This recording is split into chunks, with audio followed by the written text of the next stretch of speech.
gabdhahan oo live soo galay waxay cabasho ka yihiin 2026 ragga shukaansiga inuu ka soo dhamaaday ay waran seetahay fiicantaha ayuu ku jecelahay oo ku xiisay bas هذا ده ها شيك على سميايو قفك وحبا الله سميايو dood baa la galaayo waxba hadla looga sheekeeyaa gabdhaha markay fuustaas riixeen dumarkii markooda warqaatiyaan taagnaana meesha waa iskeeneen raggii oo fuustaan ugu riixana meesha waa iskeeneen commentiga lagu kulmay waayahay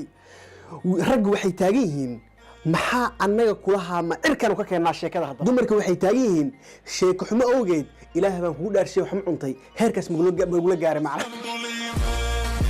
ragii baa hadana soo noqday maxay taagan yihiin war 2026 waa la isfahmay juhdi dambe naga bixi maayo wadnahana ridi maysaan walaal haddaan 5 daqiiqo sheekeeyo 10 daqiiqo sheekeynaysa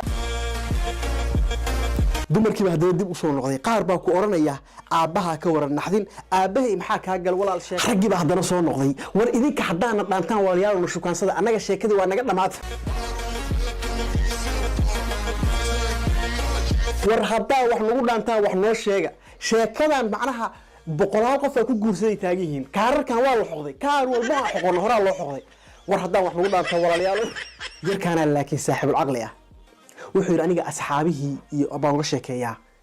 markay daashana seexaan dhahaa macnaha asxaabaha haday diidana waa qof muslimaan ahayn Umar bin Khadaab radiyallahu anhu Abu Bakr as-Siddiq madii